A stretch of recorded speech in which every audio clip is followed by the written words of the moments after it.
What is up, DC fans, and welcome back to my channel. We have another tier list, but today's tier list is going to be massive because today what I'm doing is I'm talking about every DC movie after or on the year 2000. So from 2000 to 2019, we have 20 plus movies to talk about today, so it's going to be a long video. Regardless, I need your thoughts in the comments down below. Which movie is your favorite? What tiers would you place each specific movie on? And which film is your least favorite out of all of the what we're calling the modern DC movies? I'm really excited, and this is all, of course, in honor of Joker dropping this Thursday worldwide. I will actually be reviewing it on this channel either Tuesday night or Wednesday morning, so be on the lookout. And we have many more DC videos to come, but today we're talking about my specific favorite movies. So at the end of this video, after we place all of these movies on their specific tiers, I will be ranking them in order from 1 all the way down to like 27. I think there are 27 movies on this list, but that's at the end. Right now, we have to place these films on tiers. Just so you guys know, there are a lot of movies on this list. Some may be like, wait a second, that's a DC film? Well, we're not only doing DC-specific comics. Vertigo. You know, there are so many different offshoots of what DC is, and if they're underneath the DC brand, I'm going to talk about them today. And the first one that we're talking about is one that, heck, I didn't even know this was a DC movie when it came out way back when, and that is A History of Violence. And this is one that I had to go back and watch for the very first time this week. That's right, never seen this movie until now, and you know what? I thoroughly enjoyed myself. I had a really great time with this movie. It isn't, I don't think, as incredible as I maybe wanted because I've been hearing hype for this movie for years, but you know what? Viggo Mortensen is incredible. It's all about a man who just wants to escape from his past, and he manages to do that. He builds this new life, this new family, but as the movie progresses, his past continuously comes back to haunt him, and it's just such a fascinating experience, one that I am upset that I missed. David Cronenberg actually directed this movie, a Cronenberg film? What? It doesn't feel that way going in, but after watching, I'm like, yeah, I can see the techniques that he uses in other movies, and I really like him as a director, and overall, this was a really good time. Very close to the great tier for me, but I'm definitely going to place it on the good tier. If you haven't seen this one, I believe it dropped in 2005. It is 100% worth a watch. Next up is Aquaman, one of the more recent films in the DCEU. I know a lot of people who are massive fans of this movie. I mean, great tier, awesome tier, so many that would place it on those two. I can't quite get it there, but I do think it is a good movie for what it was. Now, going back and watching it again, I see more flaws than I saw the first time. There are definite issues with the narrative and the story, but you know what? It's fun.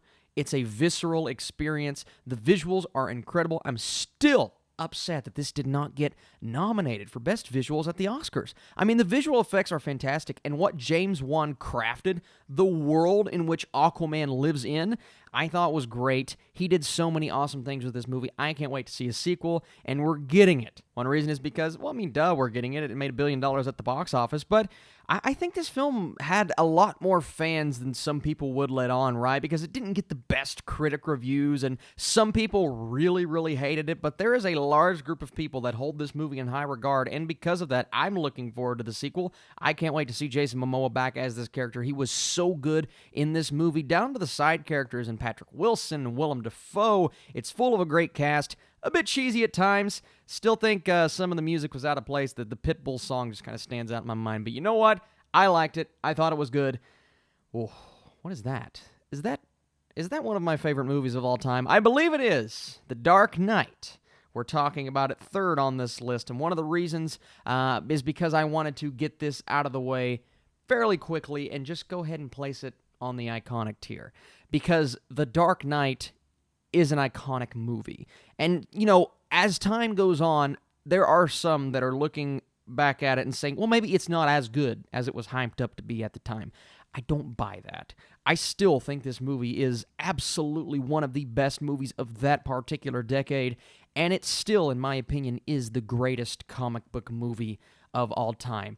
There have been films to come very close to that, but they still haven't quite passed that mark of being in the same discussion as clearly the number one comic book movie, because The Dark Knight, man, it just does everything right. It mixes realism with comic books, with iconic performances. Christian Bale is incredible as Batman, but as everyone knows, and we're talking about the Joker later on this week, but as everyone knows, Heath Ledger, just one of the greatest performances of all time, not just in a comic book movie. I could go on for days. You guys know how much I love this film, and you bet that this will be in my top 10 movies of all time list when that comes, maybe later on this year. I'm definitely working on that right now. It's a difficult one to do. Let's move on to The Losers, a movie that I just watched today to get prepared for this list. Now, I have seen it before, but it's been quite a while, so I wanted to go back and check it out and just kind of refresh myself, because it's one of those that not that I forgot about, but it's one of those I'm like, did I like this movie? I don't really remember if I liked this movie because it came out when I was so young.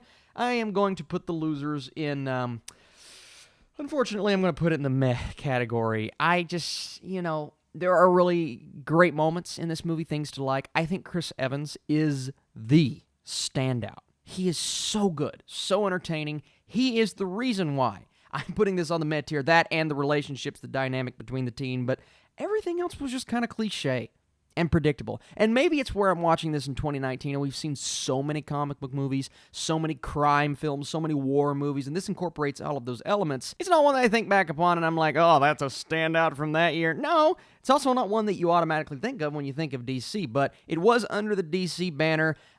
It's not bad. That's why it's not on the bad tier. But it is one that I would say you can find fun elements from if you kind of turn your brain off. But it's not necessarily the worst movie I've ever seen. Okay, let's move on to Justice League. Now, I'll admit, Justice League is one that, you know what, I kind of liked when it first came out. I wasn't happy. I was definitely underwhelmed. I had a bit of fun with it. But I go back, I revisit, I think about it more. I think about the mustache on Superman and just all of those elements, and they really drag this movie down. And then I think about what Justice League could have been. Because Justice League, growing up, was to me the superior team to the Avengers. And then we get the Avengers on the big screen, and it's awesome. Then we get Justice League on the big screen, and it's just a major disappointment. Now, do I want to see another Justice League sometime soon?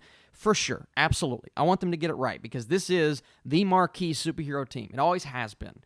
But now, it's not really looked upon that way because of how well the Avengers, they've been doing on the big screen for the last couple of years. So I'm actually going to put Justice League, unfortunately, I'm going to put it on the meh tier because I just think it's a meh movie. Some standout moments, some great things in there, for sure, 100%. But it's just not one I go back to, and that's really unfortunate. Wonder Woman, however, Wonder Woman was a standout in Justice League, and she was a standout in her own movie, and she is so integral to this universe, and she made this movie great. She really did. This is the first movie I'm putting on the great tier because I just think Wonder Woman is an absolutely magnificent character, and she shines in this film. I think Patty Jenkins destroyed it with this movie. She did such a great job. The direction is crisp. The movie is visual splendor all the way through. I mean, it looks so good. The colors stand out. It's a bit grayed out at points, but that has to do with the time period. I think the first two acts are two of the best acts of any DC movie ever. Unfortunately, the reason why this isn't on the awesome tier is because I was underwhelmed with that third act. The villain reveal, the villain itself, it's all very cliche for me, and I hope that's something that changes in the next movie, and that's why it's only on the great tier. Otherwise, this is an awesome movie when I think back to it, and the relationship between her and Chris Pine I thought was just incredible. So many wonderful things about this film, and that is why, for me, it's on the great tier. We're gonna put this on the awful tier, and I hate to do that to Halle Berry because I think Halle Berry is a very good actress. I think she has really stood out in certain films. In this movie, she stands out, but for the wrong reasons. This is one of my least favorite comic book movies of all time. I don't want to say what is my least favorite because that list will come eventually, but this is definitely down there. I mean, this is rough, man. This is down there with the horrible superhero movies of the 90s, of the 80s, and we remember how bad those were. But Catwoman does everything wrong. It changes the source material, which, isn't the worst thing if you do it in a good way, but this did not do it in a good way. The CGI is horrifying. The shot selection is just bad. The cinematography is rough. The direction is stale. Nothing about this movie works, and I look back upon it, and it's just embarrassing. I haven't watched it in a while, about 5 years, so maybe it gets better. Let's move on. Next up is Constantine, and I'm going to go ahead and get this out of the way. I'm going to put it on the meh tier. Now, I don't think this movie is bad. I really don't. I think Constantine has some really good moments to it. I think Keanu Reeves is really good as this character, but it's not one I find myself thinking about going back to, revisiting. It's just kind of there, you know? And maybe it's because I haven't seen it in a while. It's been about 6 years since I've seen this movie, so I go back, I revisit it. Maybe it's one of the greatest comic book movies of all time. But as far as I can remember, Constantine did not do a lot for me. It only gave me a pretty solid performance from Keanu Reeves, which is awesome because, you know, he may not be the best actor. I love him to death. He's one of my favorite actors. He may not be the best, but for this role, I think he did a really good job, and I honestly wouldn't be opposed to seeing him back as Constantine at some point. But the movie itself surrounding him, it's full of conventional comic book elements, it's full of cliches. It wasn't as interesting as Keanu Reeves playing this character, and that's unfortunate. Once again, I don't think it's all that bad, but it's not one that I tend to revisit. Next up is The Dark Knight Rises. This is the sequel, clearly, to The Dark Knight, and I may be one of the only ones. I may be. But I'm going to put this on the great tier, and here's why. I think The Dark Knight Rises is a disappointment when you compare it to The Dark Knight, and heck, even when you compare it to Batman Begins, because I think that movie is great as well. But there are so many standout, epic, phenomenal moments in this movie, so many scenes that resonate with me, and I saw this, you know, the end of my high school career going into college. It really is one that just kind of surmised my childhood, because this is a trilogy that I grew up with. Batman Begins, 2005. I was 10 years old when that movie came out.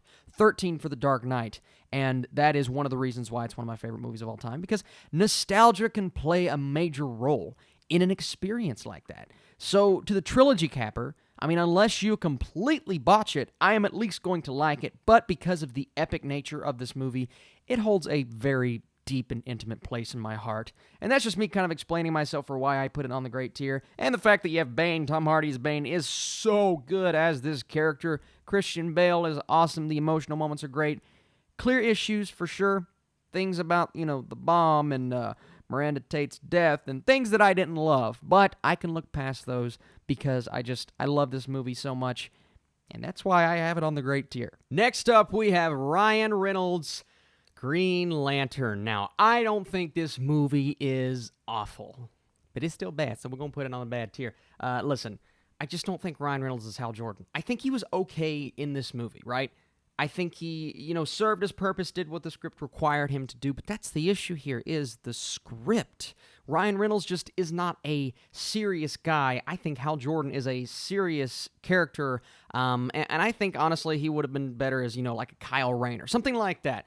Unfortunately, this movie's direction is just completely off. Nothing works about what this film does in the third act, and that's the problem, is the entire movie is building up to that epic third act with the poop cloud and the mediocre villain and the Green Lantern Corps that just, you know, doesn't have a lot to do in the movie. Now, when we're on Oa, it's really cool, and at that point, the visuals were great. Otherwise, we come back to Earth, nothing's intriguing, nothing's entertaining, and even the chemistry between our two leads, who are together in real life, it just wasn't the best. So, yeah, that's going to be on the bad tier, and now we get to another movie that just, you know, falls completely flat.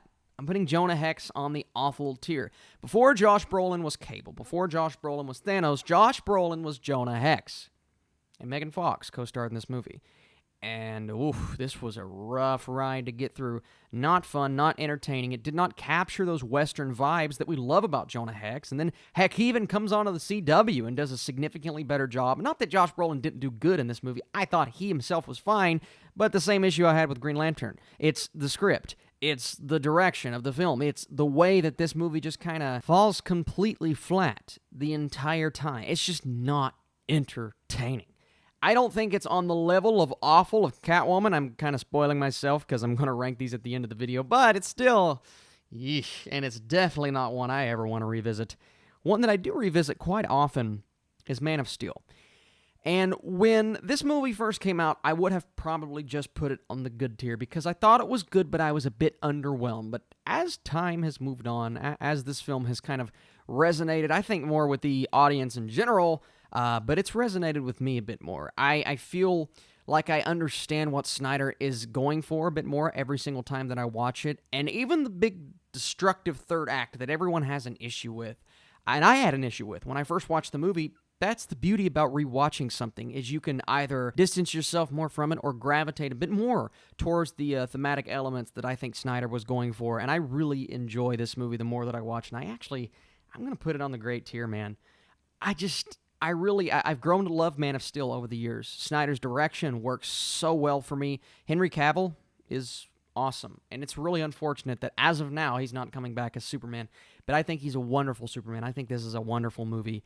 Definitely some issues in there for sure, but ones that I can look past because I have so much fun when I watch this film. I really do. And Amy Adams, not to be looked past as Lois Lane. Next up, we have Red 2. Now, I know the first Red is farther down the list, but let's go ahead and get both of these out of the way. I want to talk about them at the same time. So we're going to take Red 2, and we're going to put it on the meh tier, and then we're going to take Red, and we're going to put it on the okay tier. Now, the entire point of the Red franchise, that's right, it's another DC franchise, it's all about, the older people coming back and doing their thing and becoming a team once again. You have Bruce Willis, you have Morgan Freeman, you have so many really talented older actors and actresses getting to kind of flex their action chops and become these really BA characters. The first Red encapsulated that very well and focused on what it needed to focus on to end up being an entertaining movie. I like the first Red movie. I definitely think it's okay. The second Red movie had the same concept, had another mission that set these people out, but I think the execution was very, very much lacking in that second film because they focus a bit more on younger players, but the mission and the story, and I think the writing in the second one just didn't measure up to the first. Now, is the writing in the first movie incredible? No, but it's a fun movie. And I do think with the older generation, they're definitely going to like the first Red more than I am, and maybe even the second. But I found the difference between the first two to be the actual filmmaking, the direction, the script, the acting, even the acting. Like, right, Bruce Willis, he's been doing this a lot more lately, but it felt like he wasn't trying in the second one compared to the first. It felt like it was just a sequel that he signed on for. And that's really unfortunate. So I wanted to talk about those two together just because they're more obscure movies. Maybe not everyone has seen the first two Red movies. But if you want to see one, I would definitely recommend the first one. I would find the second one to be a bit skippable, but hey, it's all up to you. If you're in the first movie and you're loving it, definitely check out the second one. Next up is Green Hornet. Now, a lot of people would put Green Hornet on the bad tier. I am not going to do that. I'm going to put Green Hornet on, I'm going to put it on the meh tier because, I think it's a meh movie. It's not bad. It's not horrible. There are definitely some bad elements to it, but the reason why I think I would put it higher than some other people, because this got torn apart by critics. And a lot of them would probably put it on the awful tier. But I found the sense of humor about the entire thing, and the two performances by our leads, heck, even Seth Rogen, encapsulated what they were going for. Not the character that people know from the Green Hornet, but what this movie was going for. There's a sense of fun. There's a sense of thrill about this film that I think others just didn't find in it. I had a bit of fun with it, but it's not the most well-made movie. There are clear issues, tonally inconsistent because it's serious, then it's really funny, and then it's serious again. And movies, when they juggle that in the right way, they turn out to be really, really awesome, but this movie just didn't capture that. Next up, this one's interesting. This is Superman Returns. Superman Returns is one that a lot of people look down on. And I'm not going to sit here and tell you guys this movie is all that good. But what Brandon Routh did as this character, I don't think was all that bad. Now, is the direction in the third act kind of ridiculous with, the Superboy and the entire storyline with the giant moving island that Kevin Spacey's Lex Luthor, that was his masterful plan, right?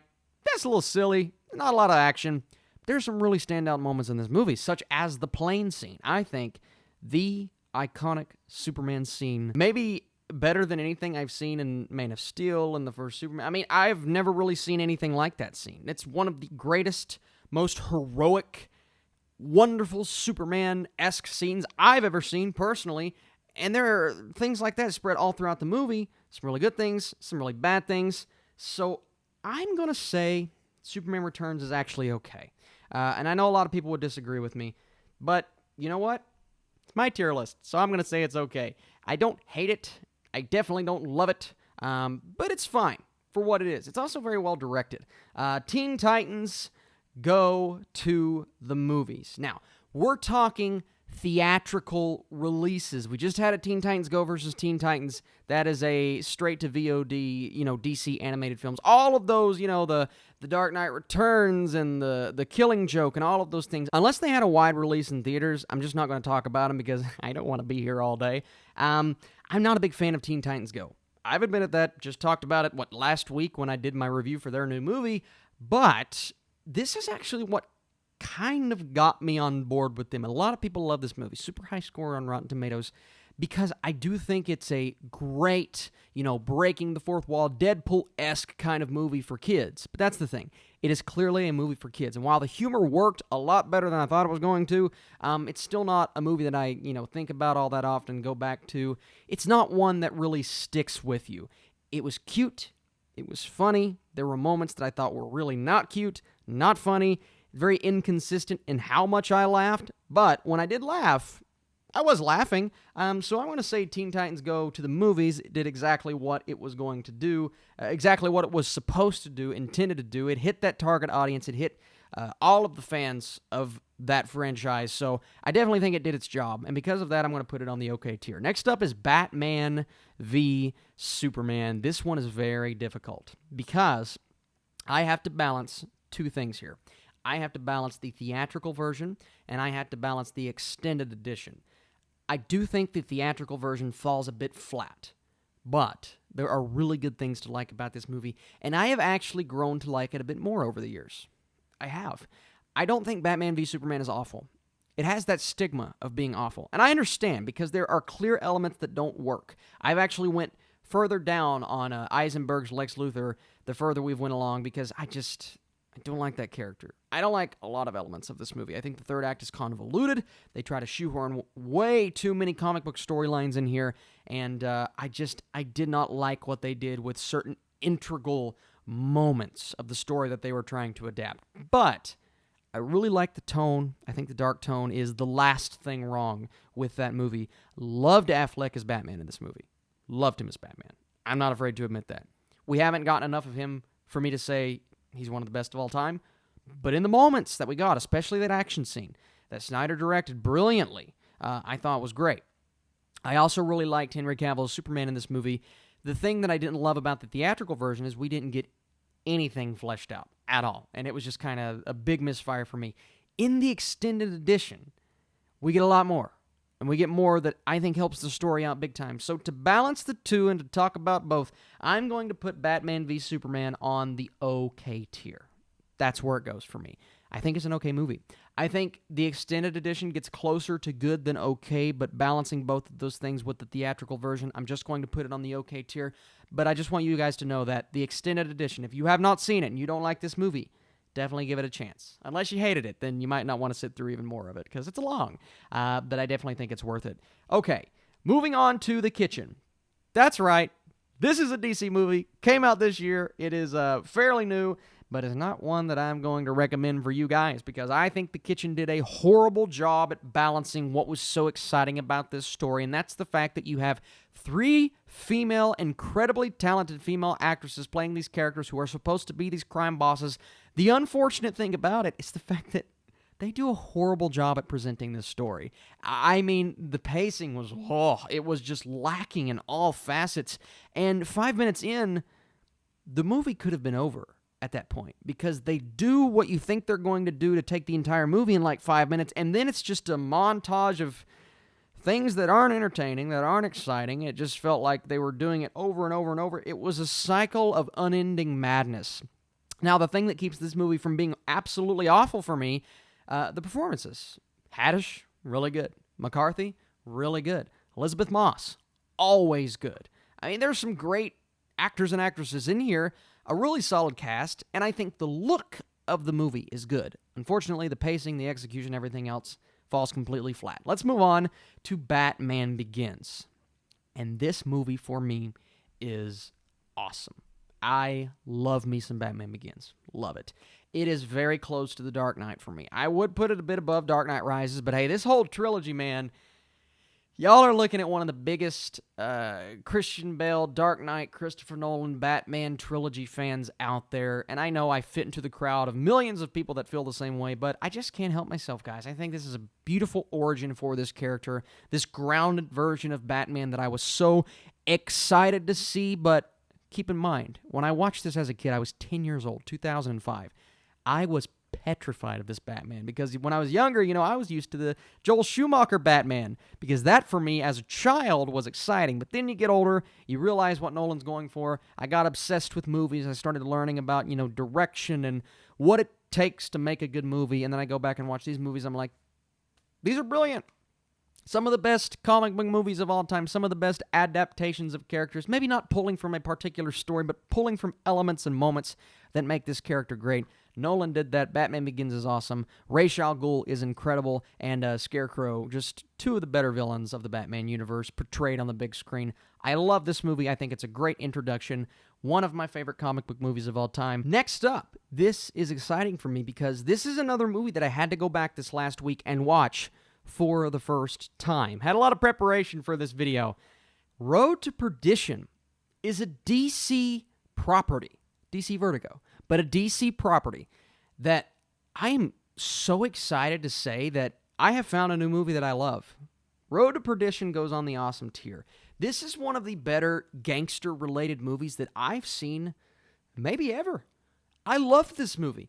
Tom Hanks as this conflicted, little bit of good, little bit of bad character is awesome, man. He's so good in this movie. The cast is astounding. You have so many great actors in here giving phenomenal performances. You have the crime element of it, but then you have this guy on the run from this life, going after the person who really took almost everything from him. It is Tom Hanks and his son just barreling through this story in an awesome fashion. I love the pacing. I love the editing. I love the look. The cinematography is astounding. The score is wonderful. This is an Oscar caliber movie. One that I'm so happy I'm doing this list just to say I went back and watched Road to Perdition because it's been on my watch list for so long. I finally had a reason to spend the time and watch it, and I'm so happy that I did, guys. If you have not seen Road to Perdition, you love gangster, crime, period piece films, and hey, I don't even love period piece films as much as, other people do, as much as my wife does, right? But this one just blew me away, man. I was astounded with how much I enjoyed this movie. One of Tom Hanks's best performances he has ever done. Next up is The League of Extraordinary Gentlemen, and unfortunately, I know this film has its fans. It does. There are some really good actors involved with this film. And the entire concept of the League of Extraordinary Gentlemen, taking these famous figures, the Invisible Man and Dr. Jekyll, The Invisible Man, Dr. Jekyll and Mr. Hyde, and all of these great, iconic heroes of history and lore and fiction, of course, but all of these stories and kind of combining them into one movie, I do think it's kind of primed for a remake. I think you could make this a TV series and knock it out of the park. I really do. Unfortunately, this particular try really did not work for me. I think The League of Extraordinary Gentlemen is a movie that just falls completely flat. I think the direction is stale. I think it's an ugly movie to look at. Sean Connery is really the only bright spot for me. Everything else falls flat. It's forgettable. It's before comic book movies really managed to find themselves. And The League of Extraordinary Gentlemen, I don't really like it all. I know it has its fans, like I said, and there's some people that enjoy it, but hey, I don't have to love it. Next up, we have the Lego Batman movie. Now, when I first watched this, I would have said it was great, and I do think it's on the edge of being great. I gave it a fairly high score, and it's one that I like watching over and over just because how entertaining this Batman is. The relationship with the Joker is hilarious, and basically, it's a satirical take on Batman. I'm going to put it on the good tier because when you're comparing it to these other movies, these other standout comic book films like a Wonder Woman, like a Road to Perdition, I don't want to put it on the great tier just because I think it is a bit lower than those other ones, but it's still really good. I mean, really, really, really good. I like going back and rewatching it. It's funny. If you don't like the sense of humor, if you don't like the Lego style, you're not going to like this movie. But if you like a nice satirical take on Batman, one that, laughs at the source material, but also holds it close to its heart, I think you should watch the Lego Batman movie. It's really entertaining. I also went back and rewatched V for Vendetta this past week, and V for Vendetta is one of those movies that, I really enjoyed it when I first saw it. I really did. But after going back, after rewatching it, I'm going to take it from that good tier that I had it on, and I'm going to put it on the great tier. For some reason, this rewatch got me. It got me, man. Got me on board with what this movie stands for. Hugo Weaving's performance, I mean, obviously it's just his voice, but his performance as V is phenomenal. And what really sold me on this, I think it's my third, fourth time watching it, is Natalie Portman, who, occasionally a phenomenal actress, but occasionally she'll fall flat when she plays in a blockbuster movie, such as, Thor the Dark World. She's not that good. Attack of the Clones, not that good. But she brings her acting prowess, the level of superiority over other actresses in the same tier as her that she brings in her Oscar-caliber roles. She brings it in this movie. She is so good. I love the story. I love this revolution of sorts.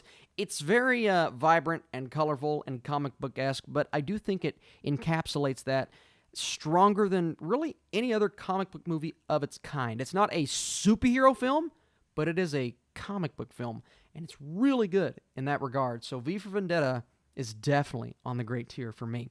Next up, we have Shazam. Now, when I watched Shazam earlier this year, it would have been on the great tier. Teetering on the great and good tier, but on the great tier. After thinking about it a bit more, because I do have my issues with it. Now, when I walked out of the movie, I was laughing so hard. It was just such a nice, heartfelt family film. I said this movie was great, and I still think it's very close to being great. I'm actually going to put Shazam on the good tier. Because, I've been thinking about it, and there are some clear issues with this movie. Tonally, I think it struggles a bit. It's not the most well-made film I've ever seen, and the fact that it's not one that has stuck with me as strong as other comic book movies have this year. It's unfortunate to say that. I still really enjoyed myself. Great time at the theater, and it is one that I got an early screening for, so maybe I was just really excited. And I am not in any way saying this is a bad movie. It is one of DCEU's better films, and I think Zachary Levi is truly great as this character. I really do, and I can't wait to see him again. I can't wait for this story, this franchise, to embrace darkness a bit more, because this was really wacky, and it really went away from the dark tone that I personally liked about the DCEU, but definitely a good movie, and one that I need to see again to see if I can confirm my actual thoughts of the film. Next up is Suicide Squad. Unfortunately, Suicide Squad goes on the bad tier. Now, this one has taken a drastic change, right? I said Justice League, I've went a bit lower on since I first saw it. Same with Suicide Squad. When I first saw Suicide Squad, I was in the teetering on fresh range. I'm like, you know what? It's fun for what it was. It's fun, right? Fun characters. Deadshot's great. I stick to that. Harley Quinn's great. I stick to that.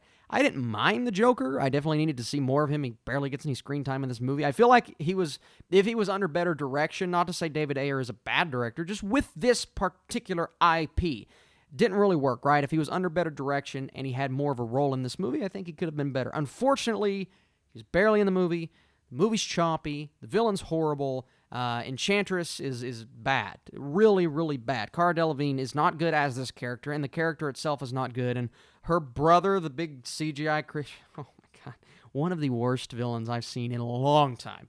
And this whole third act falls flat.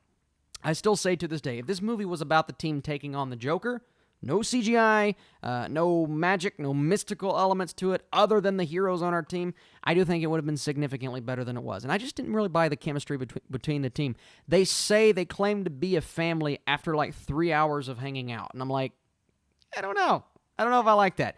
I'm excited for the next Suicide Squad. Even though I don't like this movie, I'm excited for the next one because James Gunn taking on this cast, some of them returning, some of them brand new, and just taking on the concept of the Suicide Squad because I think the concept is great. And I think the animated DC Universe has handled this team very well.